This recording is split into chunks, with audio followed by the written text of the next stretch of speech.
Hello and welcome back to my man cave, where I seek refuge from an ever more stressful world. A few weeks ago, I did my post-punk starter pack 1980 parts 1 and 2 videos, and I mentioned that many of the post-punk artists that I was covering could just as easily fit into a new wave list. Well, today I'm going to cover 5 more bands, this time focusing on those whose sounds veered more into the new wave. So stick around, because today we're going to discuss adorning a stage with radio-controlled robots and lit-up mannequins, competing with your former singer in the charts, and everybody ripping off Kraftwerk. This is New Wave Starter Pack, 1980 edition. New Wave was originally used as a term in the 1950s and 1960s to denote the new trend of French filmmakers creating new and transgressive pieces of work. As far as the musical genre, it would start as a reaction to both the stale corporate rock of the 1970s, as well as a reaction to punk rock. Less harsh than punk, the sound would be like a blend of pop-oriented styles from the 70s and 80s, mixed with a lot of forward-thinking and experimental ideas. Often conflated with post-punk, New Wave is considered a lighter and more melodic broadening of punk's culture.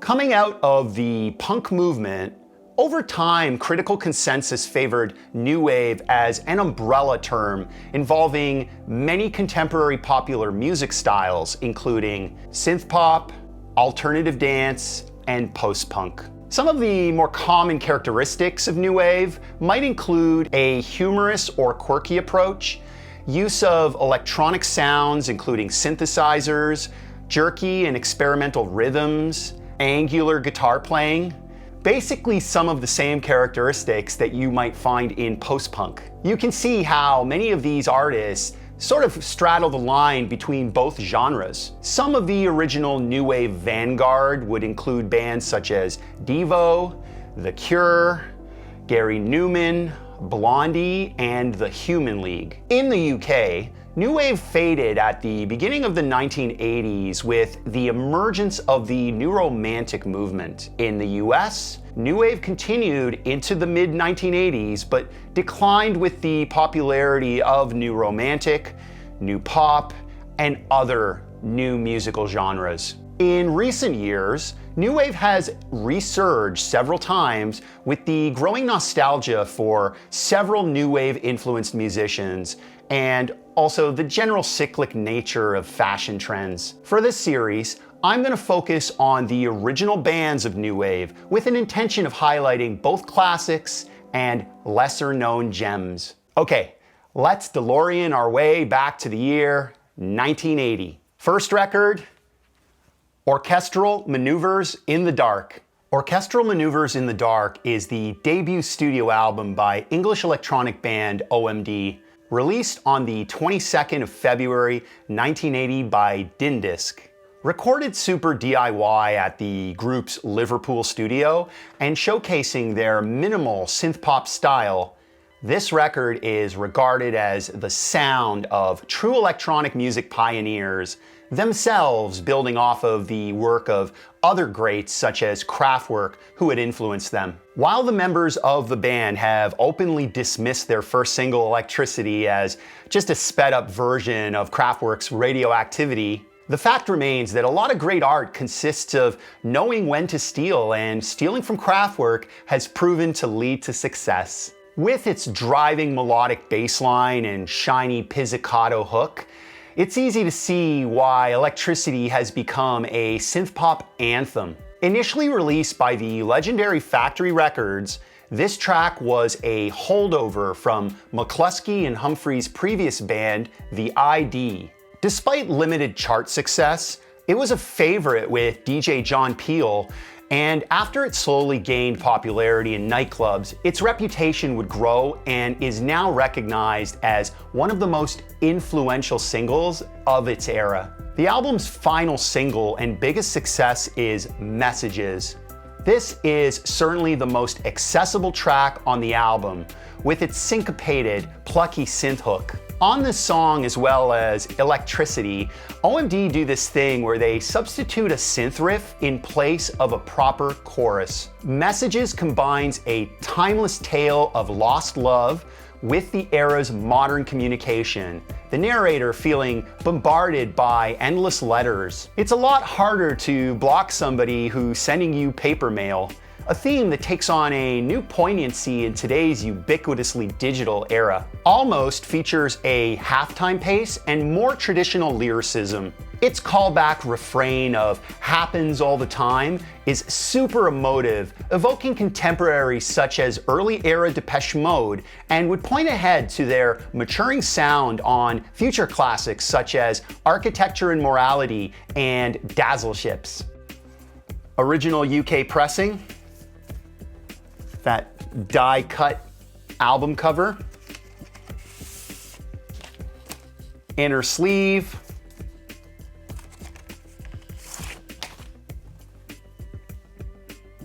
Virgin Polygram edition,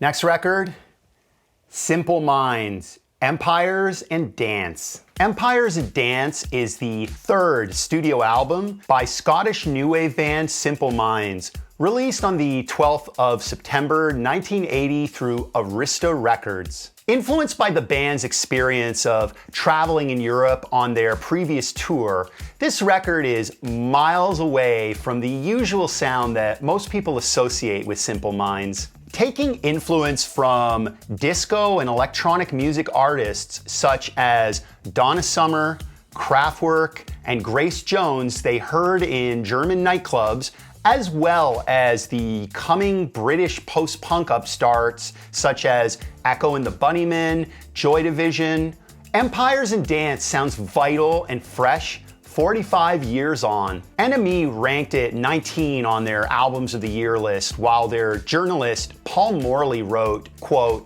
"Simple Minds have invented their own ways, melodramatic yet modernist, and authentic new torch music. I'm dancing as fast as I can." Simple Minds would tour Europe in 1980 as opening act for another like-minded pioneer, Gary Numan, during his lavishly grand Telekon tour. High-tech album opener I Travel storms in, wasting little time with its driving rhythm and frenetic guitar clatters over some space-age synth effects and melodies. Production-wise, this track was very ahead of its time for 1980, pointing ahead to some of the techno-influenced dance rock sound that would appear from groups such as Jesus Jones and EMF. This Fear of Gods is incredibly minimal. It begins with a very Kraftwerk-esque riff that would underpin its entire 7-minute runtime. Its power lies in its repetition, highly krautrock inspired, with an assured bass groove and motoric rhythm, accented by these layers of bleeding horns. 30 frames a second pairs another terrific Joy Division-esque repeating rhythm and bass line with these synth pulses until the track's tension breaks into a flood of synthesizer melody. Singer Jim Kerr intones, quote, "Today I saw a film going backwards. 30 frames a second. Was a man I recognized. Say who you are." Kerr explained in 1980 how this song depicted a man looking back on life, lamenting, "I should have done this and I should have done that." That sense of half regret, half yearning for clarity resonates on this track's frantic rhythms, where the drums, the bass, and the dark guitar lines push the narrative forward. Original Canadian pressing from 1980. Inner sleeve.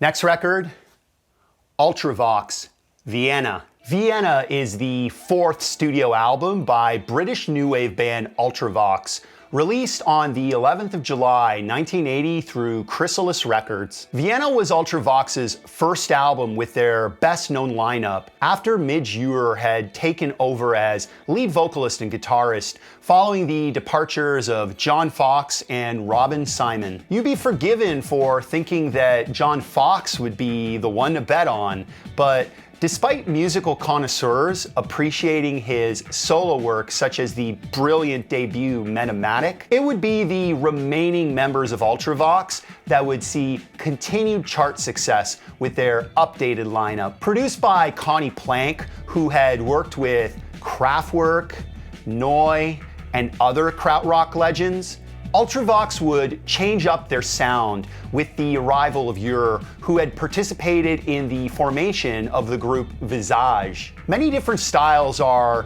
at play on this album, in places featuring these sweeping, majestic synthesizer arrangements, while other songs feature more of a sparse, guitar-driven power pop sound. More than anything else, I like to think of Vienna as an album composed of many disparate parts. Less cohesive than Ultravox's later work, but perhaps more exciting and unpredictable. It's the natural result of a reformed lineup coming together, again, like feeling as if they're underdogs, looking to outperform their departed former singer, and throwing everything they can at the project. Mr. X is a fun Kraftwerk pastiche, bringing in some of that influence Ur had absorbed while working with Visage. The pet recording of percussionist Warren Cann, this one is fully electronic and also evokes early Depeche Mode and Daniel Miller's band The Normal in its themes and vocal delivery. Title track Vienna is one of those classics born of the early 1980s, with its soaring chorus, a viola solo, and a pace that builds to a stupendous climax. Bolstered by its high-profile cinematic video, it reached number 2 on the UK charts, the best of the album's 4 singles. Sleepwalk features a 16th note synth pulse, syncopated plucky synth, and driving pace, very reminiscent of early OMD. Realized as the album's first single, it's high energy with a pogo dance-friendly rhythm and the kind of subtly violent lyrics that would probably glaze past most listeners at the time. Original UK pressing from 1980.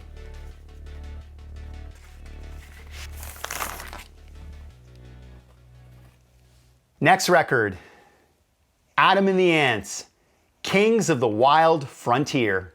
And now for something a little different. Kings of the Wild Frontier is the second album from English new wave band Adam and the Ants, released on the 7th of November 1980 by CBS Records in the UK and Epic Records internationally. This album would mark a stylistic departure from the band's debut. Whereas on their debut, Dirk Wears White Socks, the sound was a lot more straightforward post-punk, Kings of the Wild Frontier is a very hectic and kaleidoscopic experience. Following their first record, Adam's entire backing band would be recruited by infamous Sex Pistols manager Malcolm McLaren to form his next big project, Bow Wow Wow. Adam would record pretty much all of Kings of the Wild Frontier with guitarist Marco Perroni as his new writing partner. This album would also introduce the Burundi beat African rhythms with 2 drummers playing these big grooves that Adam's early work would become most known for. The record opens with Dog Eat Dog, which perfectly sets up the sound we're about to hear throughout the rest of the record. Immediately, we are treated to this very thumping beat along with various whoops and hollers before Marco's guitar hook comes in, as well as Adam's multi-tracked vocals. The themes of the record are also introduced via the lyrics here, that what Adam and the Ants are doing is right, and they are not going to stand for anything getting in their way. Second track, Ant Music, continues this vibe with a percussion-heavy, multi-drummer tribal intro before we get this very driving bass line and more filthy guitar. Adam sings, "It's so sad when you're young to be told you're having fun, so unplug the jukebox and do us all a favor." According to him, clearly his new sound, this Ant Music, is fresh and here to stay. Title track, Kings of the Wild Frontier, similar to Ant Music, at its core is a rallying cry, opening sharply with the line, "A new royal family, a wild nobility, we are the family." It then erupts into more tribal rhythms, hooting and hollering and crunchy guitars. This has to be one of the most original songs of 1980, what with its African Burundi beat, the raw, overdriven 3-chord guitar riff, and the lyrics where Adam proclaims, "I feel beneath the white. There is a redskin suffering from centuries of taming." I don't think Adam Ant has any Native American in him, but that's clearly what this song is about. My only gripe here is the early fade out. Wish I could hear the band play on longer. Speaking of the band, from those who were there, early Adam and the Ants live performances were on par with Jim Morrison and The Doors when it came to intensity and audience control. Quote, "He was a destroyer and you couldn't take your eyes off him." Original Spanish pressing. Inner sleeve.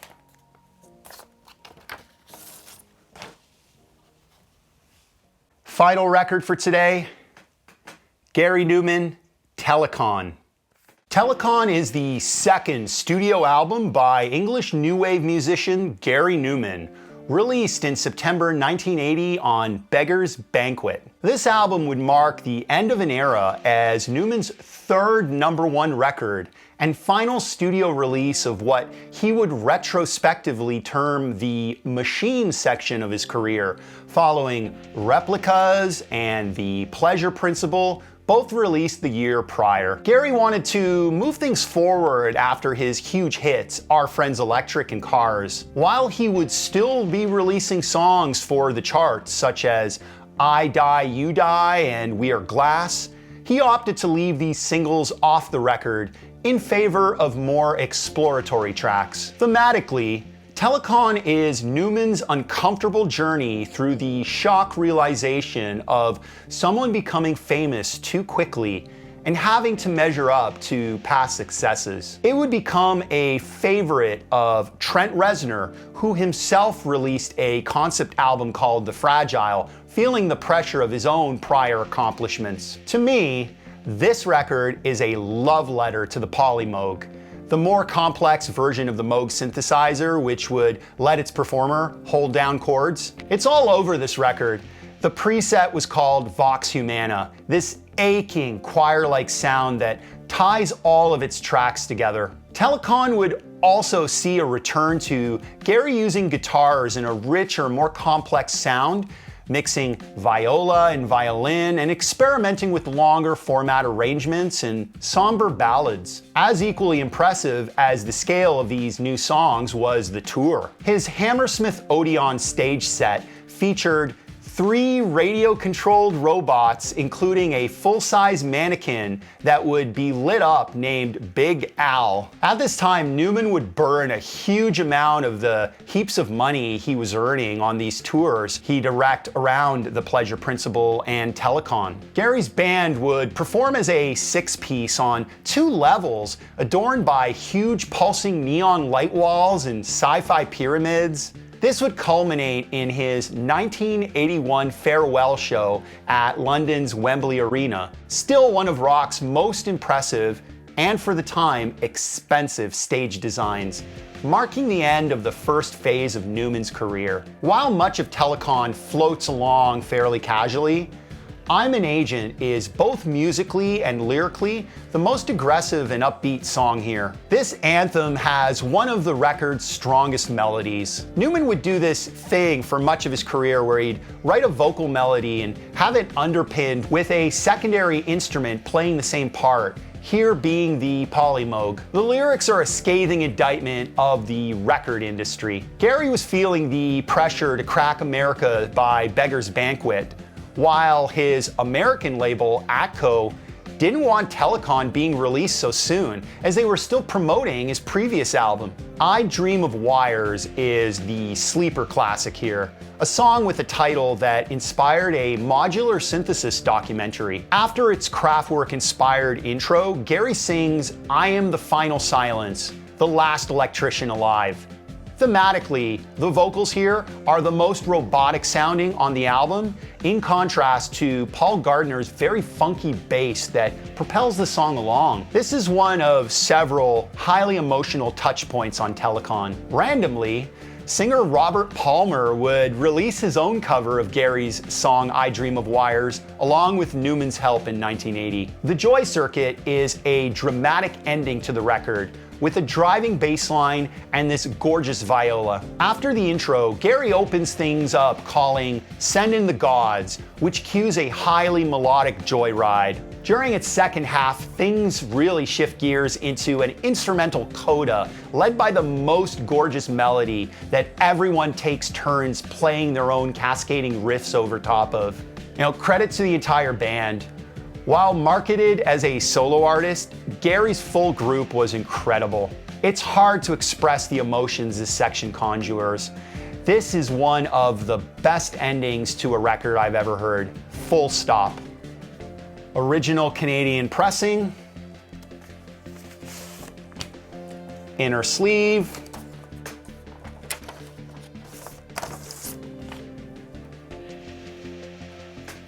original Japanese pressing, complete with obi. Obligatory insert with lyric sheet, Japanese,